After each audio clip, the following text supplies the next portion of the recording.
Welcome to our algebra series. In this video, we are going to explore the inverse properties of real numbers. Specifically, we will look at the additive inverse and the multiplicative inverse.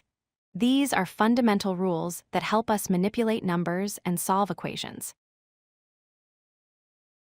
Before diving into the math, let's understand the concept. Think of an inverse as an undo button. In mathematics, an inverse operation reverses the effect of another operation, bringing you back to a neutral starting point, which we call the identity. Let's start with the additive inverse property. The rule states that for every real number, there exists a number negative such that when you add them together, the result is 0. We often call this number the opposite. We can visualize this on a number line. If you start at 0 and move 4 units to the right to positive 4, the additive inverse is moving 4 units to the left to negative 4. They are the same distance from 0, just in opposite directions. If you combine these two movements, you end up right back where you started, at 0. Now let's look at the multiplicative inverse property. This rule states that for every non-zero real number, there is a number, 1 over such that when you multiply them, the result is 1. The common name for this number is the reciprocal. Here are some examples. The reciprocal of 5 is 1/5. If you multiply them, you get 1. For fractions, finding the reciprocal is easy. You simply flip the fraction. The reciprocal of 2/3 is 3/2. Note that for negative numbers, the sign stays the same. The reciprocal of -4 is -1/4.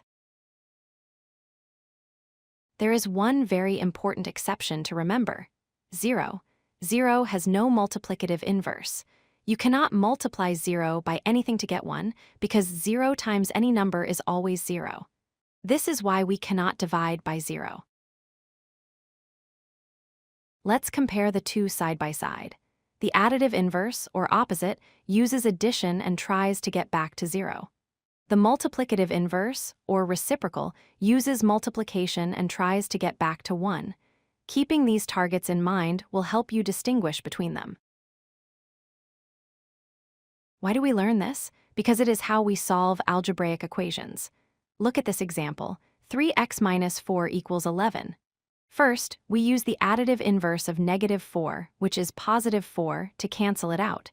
Then, we use the multiplicative inverse of 3, which is 1/3, to isolate x. This gives us our solution, x equals 5.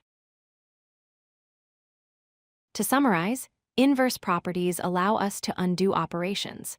The additive inverse sums to 0, and the multiplicative inverse multiplies to 1. Just remember that 0 is the only number without a reciprocal. Mastering these properties is the first step to becoming an algebra expert. If you like this video, hit that like button and don't forget to subscribe. Visit codelucky.com for more such useful content.